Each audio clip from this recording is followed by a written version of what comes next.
প্রিয় উপস্থিতিবৃন্দ, রাষ্ট্রীয় ক্ষমতা, রাষ্ট্রের অপব্যবহার কিংবা প্রশাসনিক কৌশলের পরিবর্তে কারো রাজনৈতিক অভিলাষ পূরণের প্রধান মাধ্যম হওয়া দরকার জনগণের রায়, জনগণের আস্থা এবং বিশ্বাস।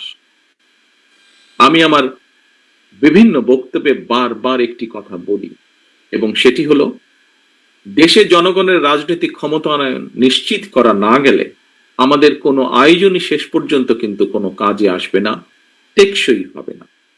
প্রিয় উপস্থিতিবৃন্দ, সাম্প্রতিক সময়ে দেশে সংঘটিত কিছু নৃশংস এবং অনাহত ঘটনা জনমনে অন্তর্বর্তীকালীন সরকারের সক্ষমতাকে ক্ষেত্র বিশেষে কিছু প্রশ্নবিদ্ধ করেছে। তবে অন্তর্বর্তীকালীন সরকারের কোনো একটি অংশের সহায়তায় কেউ কেউ কি দেশে উদ্দেশ্যমূলক পরিস্থিতি তৈরি করতে চাইছে কি না,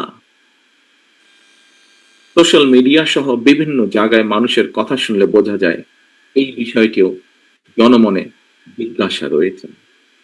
অন্তর্বর্তীকালীন সরকারের পক্ষে ঔদ নির্বাচন অনুষ্ঠান সম্ভব কিনা কোন কোন মহল থেকে এমন ধরনের প্রশ্ন উপস্থাপন বিচ্ছিন্ন বক্তব্য হিসেবে বোধহয় দেখার আজ কোনো সুযোগ নেই।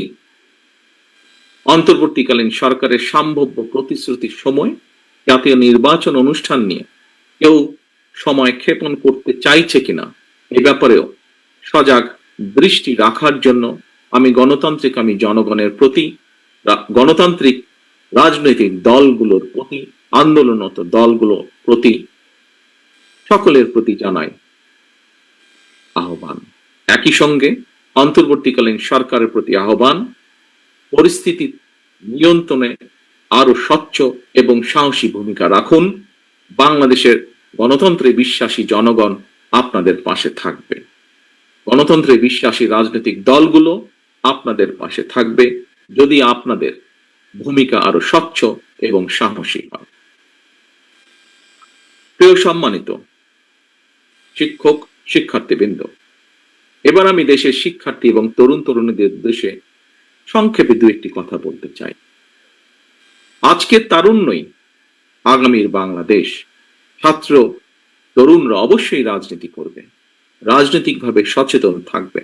ছাত্র তরুণদের সাহসী অংশগ্রহণ ছাড়া বিশ্বের কোনো দেশেই স্বৈরাচার কিংবা ফ্যাসিবাদের বিরুদ্ধে বিপ্লব বা গণ অভ্যুত্থান সফল হওয়ার উদাহরণ খুবই বিরল।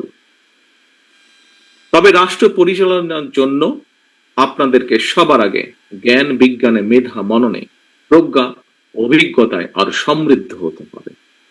আপনাদেরকে মনে রাখতে হবে, শিক্ষার্থী যারা, আপনাদেরকে মনে রাখতে হবে জ্ঞান বিজ্ঞানে অগ্রসমান বর্তমানে এই প্রতিযোগিতামূলক বিশ্বে শুধুমাত্র স্লোগান নির্ভর কিংবা প্রচলিত প্রথাগত রাজনৈতিক সংস্কৃতি দিয়ে শহীদদের 2024 সালের শহীদ, 1971 সালের শহীদ কারোই কাঙ্ক্ষিত বাংলাদেশ গড়া সম্ভব নয়।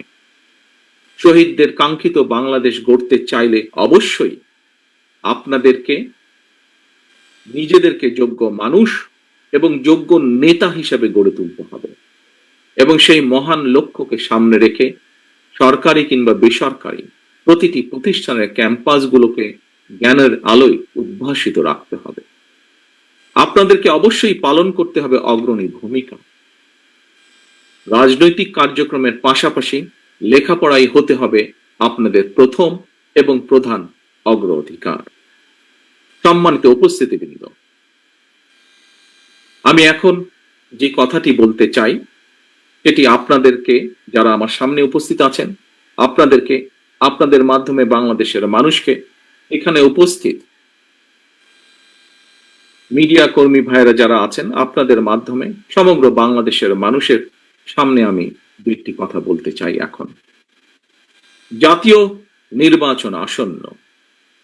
বাংলাদেশের গণতন্ত্রকে প্রাতিষ্ঠানিক রূপ দেওয়ার লক্ষ্য অর্জনের ক্ষেত্রে আমাদের জাতীয় জীবনে আসন্ন জাতীয় নির্বাচনের ব্যাপক গুরুত্ব রয়েছে।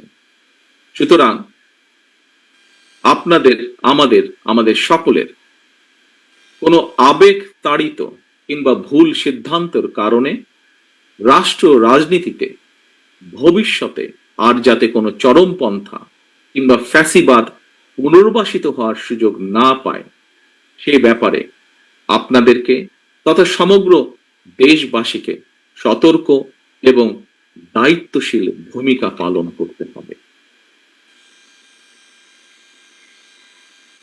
সম্মানিত উপস্থিতিবৃন্দ, সম্মানিত শিক্ষকবৃন্দ, আজকের অনুষ্ঠানের আয়োজকবৃন্দ, মঞ্চে উপস্থিত সম্মানিত নেতৃবৃন্দ, বক্তব্যের শেষে আমি আবারও